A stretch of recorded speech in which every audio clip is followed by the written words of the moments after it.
Oke, setelah di video sebelumnya kita belajar mengenai uang. Nah, ini adalah lanjutan dari video sebelumnya ya. Di video ini kita akan belajar mengenai lembaga keuangan.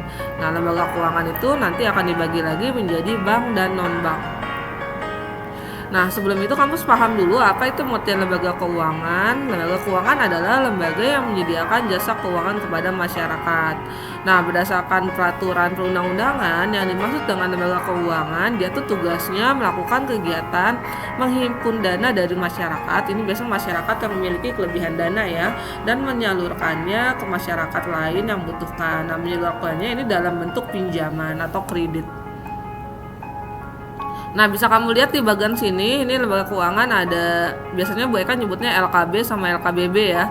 Kalau LKB itu lembaga keuangan bank, itu ada bank sentral, ada bank umum, nanti bank umum dibagi lagi jadi bank umum berdasarkan pemilikannya ya. Ada bank umum milik pemerintah, bank umum milik swasta, dan bank umum milik swasta asing. Sedangkan yang ketiga pembagiannya ada BPR, Bank Perikatan Rakyat, dan juga Bank Syariah. Kalau LKBB itu ada koperasi simpan pinjam, perum pegadaian, perusahaan asuransi, perusahaan dana pensiun, pasar modal, dan lembaga pembiayaan. Oke, kita akan mulai dulu dari LKB-nya dulu. Nah, pengertian bank itu sebenarnya asalnya dari bahasa Italia, yaitu asal katanya benkiu atau bangka, yang artinya tuh bangku atau papan panjang tempat buat duduk. Nah, ini asal mula kata ini karena dulu di kota Florence, Italia, itu ada di pasar ya, itu ada orang yang tugasnya itu bagian penukaran uang di pasar tersebut, dan dia tuh duduk di sebuah bangku nggak pindah-pindah. Makanya orang yang kerja di penukaran uang tersebut disebutnya bank, asalnya dari yang kursi nggak pindah-pindah atau bangka. Nah, sedangkan pengertian bank sendiri berdasarkan UU RI nomor 10 tahun 98, ini adalah badan usaha yang menghimpun dana dari masyarakat dalam bentuk simpanan, kemudian disalurkan kembali dalam bentuk kredit. Nah, tujuan dari kegiatan bank ini adalah untuk meningkatkan taraf hidup masyarakat. Nah, sejarah bank ini tadi sudah Ibu jelaskan. Sejarah bank itu mulai dari bangka tadi, bangku atau meja tempat orang nukarin uang.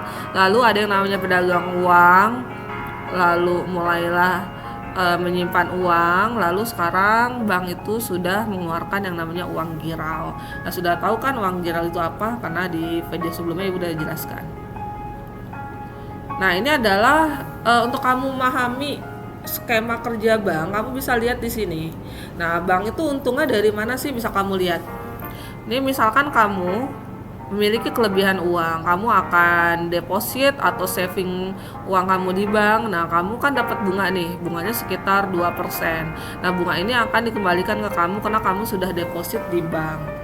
Lalu bank dapat untungnya dari mana? Nah, uang yang kamu saving atau kamu deposit tersebut itu nanti akan dipinjamkan ke orang lain yang membutuhkan. Misalkan untuk kebutuhan hidup atau kebutuhan usaha sih biasanya.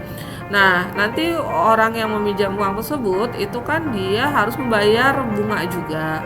Nah, bunganya ini adalah sebanyak 13% nih. Jadi kalau minjem 13%, tapi kalau kita nyimpan uang bunganya 2%. Kalau kamu lihat ada selisihnya kan? Selisihnya sekitar 11%. Nah, selisih ini tersebut adalah keuntungan untuk bank. Nah, jadi sistem kerja bank seperti ini ya. Jadi kamu sudah paham bagaimana bank dapat keuntungannya. Nah, ini sejarah bank. Bank itu dimulainya kalau di Indonesia sejak tahun 1828. Dulu ada bank dari pemerintahan Hindia Belanda namanya The Javanese Bank. Nah, tugas The Javanese Bank ini itu adalah untuk mencetak dan mengedarkan uang Hindia Belanda. Lalu pada tahun 1953 mulailah The Javanese Bank ini digantikan dengan BI. Nah, BI ini fungsinya sebagai bank sentral untuk ngurusin perbankan dan moneter Indonesia.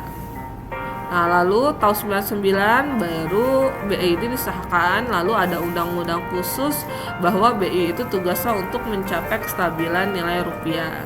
Nah, ini sejarah Bank Indonesia dari awal mulanya ya. dari zaman Hindia Belanda. Nah, kalau sejarah perbankan secara umum sendiri itu tuh sudah ada di Batavia sejak tanggal 24 Januari 1828. Nah, dari De Javis Bank tersebut ada juga bank swasta namanya Nederland Indisco Escomto Maastricht atau NV. Nah, ini dulu bank ini khusus untuk pembelian hasil bumi. Nah, ini bank-bank yang ada pada zaman Hindia Belanda. Nah, nanti bank-bank ini juga selain bank Belanda ada juga bank-bank khusus buat orang asing seperti buat orang Tiongkok, Jepang, dan Eropa. Nah, ini contoh banknya. Nah, bisa kamu lihat juga di slide ini contoh bank-bank asing dan bank-bank milik orang Indonesia tapi waktu zaman Hindia Belanda. Nah, ini perkembangannya. Nanti Bank Nederland Indispar and Deposito Bank ini akan jadi kelanjutan dari Bank NISP ya. Terus BNI itu baru didirikan tanggal 5 Juli 1946 BNI. Kalau BRI tanggal 22 Februari 1946. Nah, kalau BRI ini awalnya dari Bank de Algemene Volkskrediet Bank atau Somin Ginko. Nah, ada bank-bank lain juga di daerah. Nah, ini juga sejarah bank-bank yang lainnya ya. Bisa kamu lihat daerah, di setiap daerah ada bank-bank yang berkembang. Nah, akhirnya di Indonesia setelah pasca kemerdekaan baru banyak bank-bank di pelosok pedesaan yang nanti disebutnya dengan nama BPR atau Bank Perkreditan Rakyat. Nah, ini juga ada asal mula sejarah BI, BNI, BTN, dan Bank Mandiri. Jadi kamu bisa tahu mereka tuh awalnya dari bank apa. Nah, ini contoh bangunan-bangunannya. Nah, kalau kamu ingat, kalau kamu main ke Kota Tua, nah ini bangunannya ada di Kota Tua. Ini Escomto Bank yang jadi BNI yang di Kota Tua. Nah, ini juga ada sejarah Hari Bank. Nah, di Indonesia Hari Bank itu dirayakan tanggal 5 Juli karena hubungannya dengan didirikannya BNI tanggal 5 Juli 1946. Karena BNI itu adalah bank pertama yang didirikan pemerintah setelah kemerdekaan. Dan statusnya sekarang jadi BUMN ya.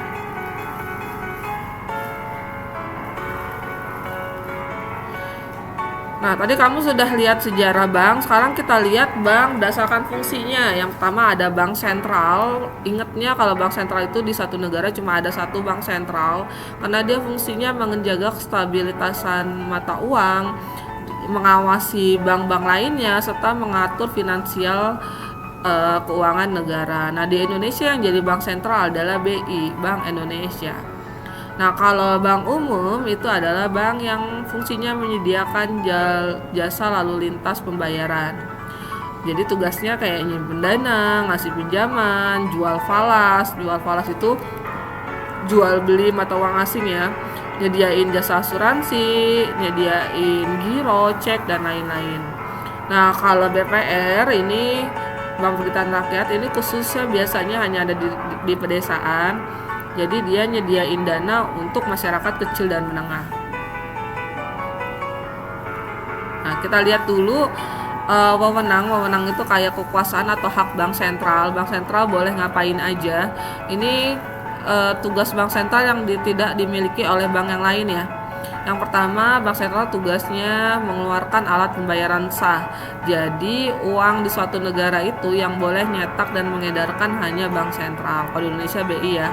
Terus dia yang ngerumusin dan melaksanakan kebijakan moneter. Moneter itu artinya keuangan. Jadi kebijakan keuangan itu yang dikeluarkan oleh bank sentral.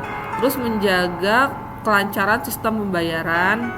Terus bank sentral ini juga sebutannya bankers of bank atau banknya bank.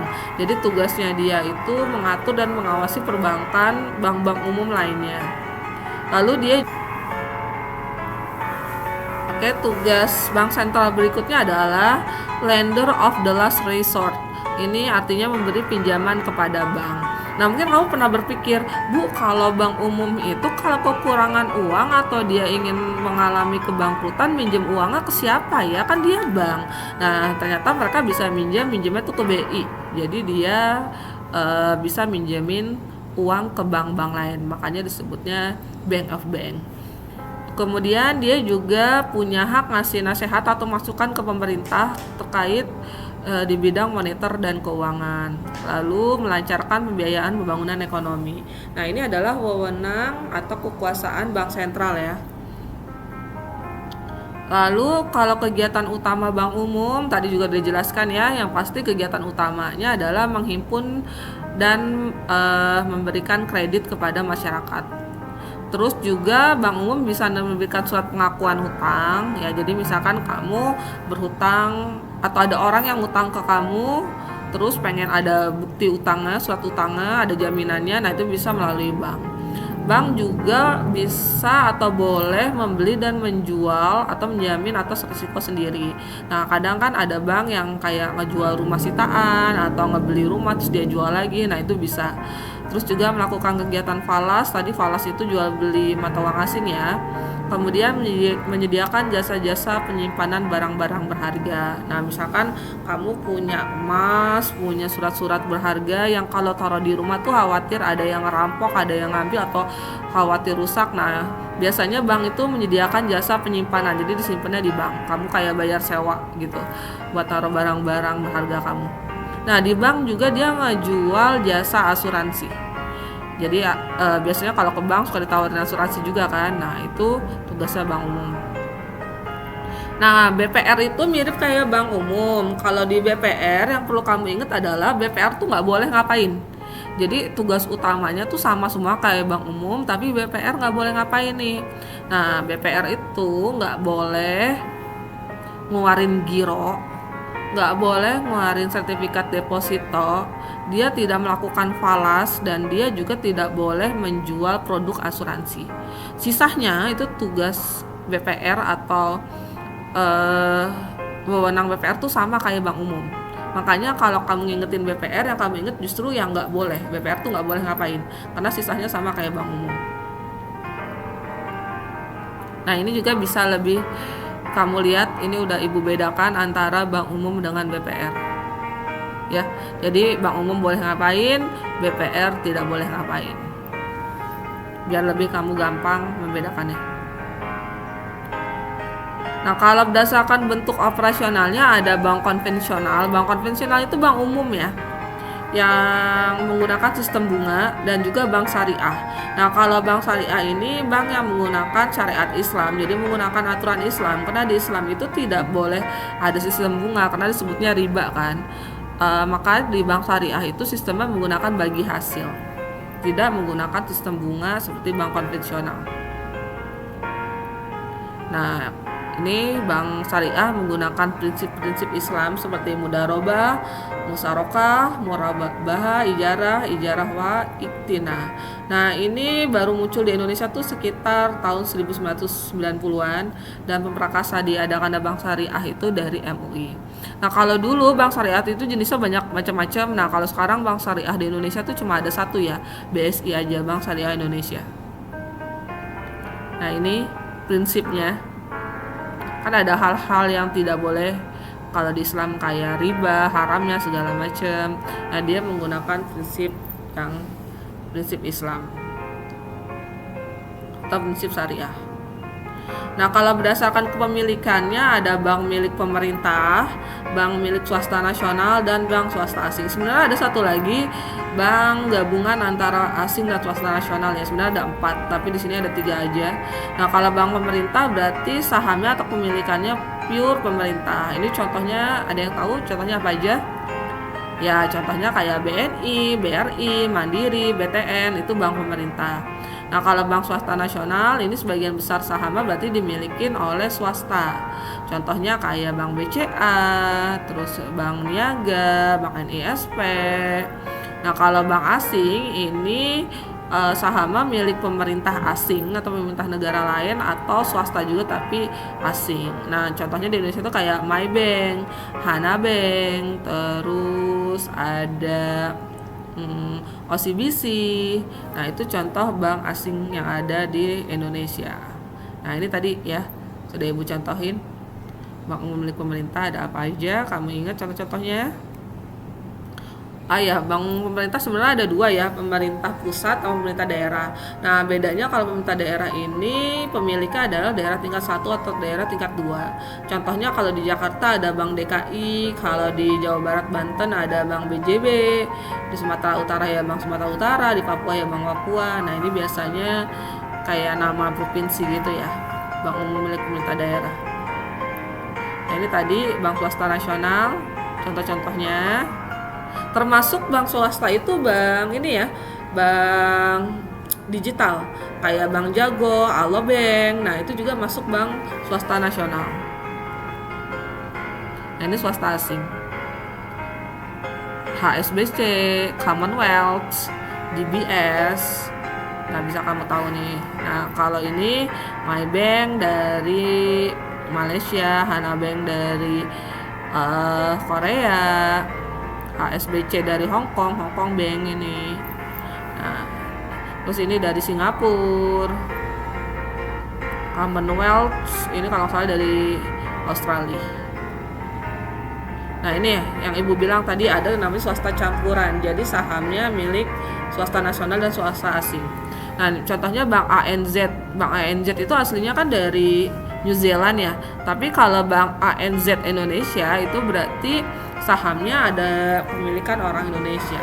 Nah, kayak ini Bank URI. Bank URI itu kan aslinya dari Korea Selatan kan. Nah, terus ada saham Indonesianya jadi Bank URI Indonesia. Jadi biasanya salah satu ciri-cirinya itu dia namanya asing tapi belakangnya ada Indonesia. Ini Bank Sumitomo Mitsui. Nah, Mitsui itu kan dari Jepang, ada Sumitomo-nya nih. Jadi Bank Indonesia Jepang.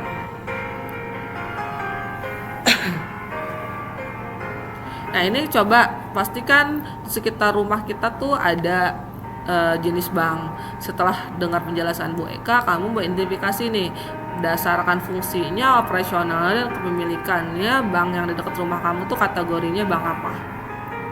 Oke, yang tadi sudah lembaga keuangan bank, sekarang kita ke LKBB, lembaga keuangan bukan bank. Nah, kenapa disebutnya lembaga keuangan bukan bank? Dia bukan bank, tapi tugasnya juga ngurusin keuangan, baik langsung maupun tidak langsung. Jadi tugasnya dia itu menghimpun dana juga, nanti bisa menyalurkan dana juga.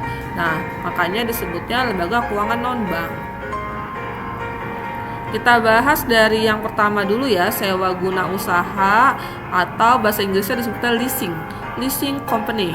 Nah, leasing itu artinya usaha yang tugasnya melakukan pembiayaan berupa barang modal yang biasanya dibutuhkan oleh konsumen. Nah, ini menggunakan pembiayaan kredit ya. Jadi misalkan kamu pengen buka usaha roti nih, terus kalau beli oven yang gede-gede itu kan mahal.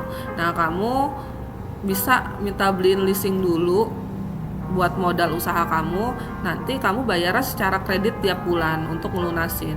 Nah, itu namanya disebutnya leasing company, sewa guna usaha. Nah, ini ada contohnya, ada BFI, Adira Finance, dan lain-lain. BCA Finance, biasanya juga setiap bank ada juga sih kayak gini aneh, kayak jenis usaha leasing ya. Nah, terus ada perusahaan asuransi juga. Nah, kalau ini lembaga yang menghimpun dana dalam bentuk premi. Premi itu adalah sejumlah uang yang wajib kamu bayarkan tiap bulannya ya. Kalau kamu sudah membayarkan premi, nanti kamu akan dijanjikan sejumlah ganti rugi sesuai polis. Nah, polis itu artinya perjanjian. Kalau apa? Kalau kamu menerima risiko atau musibah di masa datang. Nah, jadi kalau asuransi itu ya kamu baru dapatkan manfaatnya ketika kamu dapat musibah. Asuransi itu di Indonesia ada banyak. Ini contohnya ada Prudential, Allianz. Kalau merek Indonesia tuh ada Jiwasraya, ada Sinarmas, ada Manulife, ada macam-macam ya. Nah, asuransi macam-macam sesuai kebutuhan. Ada asuransi kesehatan, asuransi jiwa, asuransi rumah, travel asuransi mobil, nah sesuai keperluan. Kemudian ada perusahaan dana pensiun. Nah, kalau dana pensiun ini biasanya disediakan oleh pemerintah ataupun perusahaan tempat kita bekerja. Nah, ini digunakannya atau bisa diambilnya ketika di hari tua. Jadi ini cadangan di hari tua. Caranya bagaimana? Caranya selama kamu bekerja itu biasanya gaji kamu akan dipotong berapa persen untuk disimpan atau di saving money. Nanti ketika kamu udah usia tidak bekerja lagi atau tidak produktif lagi, kamu bisa mengambil uang yang selama ini sudah kamu simpan dalam bentuk potongan tersebut. Nah, tujuannya biar apa? Biar nanti ketika kamu di usia senja itu masih punya uang untuk menghidupi diri sendiri. Nah, contoh perusahaan dana pensiun itu ada PT Taspen, BPJS Ketenagakerjaan, ada BPN, atau juga ada perusahaan lain yang swasta. Jadi tadi ya, sebenarnya uang pensiun itu sumber dananya dari potongan gaji kita sendiri. Lalu ada pasar modal atau bursa efek. Ini adalah pasar tempat jual beli efek. Efek itu artinya surat berharga atau tempat bertemunya antara emiten dengan para investor. Emiten itu orang yang butuh modal buat usaha. Nah, investor itu berarti dia yang meminjamkan uangnya buat usaha. Biasanya yang dijual di bursa efek itu adalah obligasi dan saham. Kalau obligasi itu surat bukti hutang jangka panjang. Nah, ini ada contohnya nih, obligasi ini dia ngutang 100 juta. Nah, kalau saham itu adalah surat kalau tanda kamu nyertain modal di perusahaan tertentu. Jadi kalau kamu beli saham itu artinya kamu nyertakan uang kamu buat modal di perusahaan tersebut. Ada juga Perum Pegadaian. Nah, kalau Perum Pegadaian ini adalah perusahaan milik negara.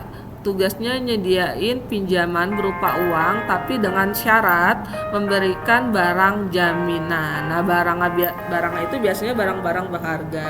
Contohnya bisa apa? Kayak bisa motor, handphone, perhiasan, surat-surat rumah, surat tanah. Nah, ini sertifikat ya. Atau barang-barang elektronik lain kayak TV, komputer itu juga bisa dijadikan barang jaminan. Kendaraan juga ya, tapi kalau kendaraan itu yang dijaminin biasanya STNK-nya yang diambil. Nah, tujuannya apa? Ada Perum Pegadaian, tujuannya biar kita terhindar dari lintah darat. Nah, jadi ketika kamu ke pegadaian, kamu kan bawa barang yang mau kamu gadaikan. Nah, nanti kamu dapat uang tuh, barangnya disimpan dulu. Kalau kamu udah mampu bayar, nanti barangnya bisa kamu ambil lagi. Tapi kalau kamu nggak bayar-bayar ya nanti barang tersebut akan disita sama pegadaian. Nah, lalu ada koperasi simpan pinjam. Nah, koperasi simpan pinjam ini mirip kayak bank sebenarnya tugasnya. Dia nyimpan uang. Tapi biasanya kalau koperasi itu tuh hanya untuk anggotanya ya. Jadi kalau kamu bukan anggota koperasi ini, kamu nggak bisa ikutan nyimpen uang. Dan buat anggota lain yang perlu uang itu akan dipinjamkan uangnya. Nah, nanti buat yang nyimpen maupun yang minjam itu akan dikenakan bunga. Nah, tapi biasanya bunga koperasi itu lebih rendah daripada bunga di bank, karena koperasi itu menggunakan prinsip kekeluargaan.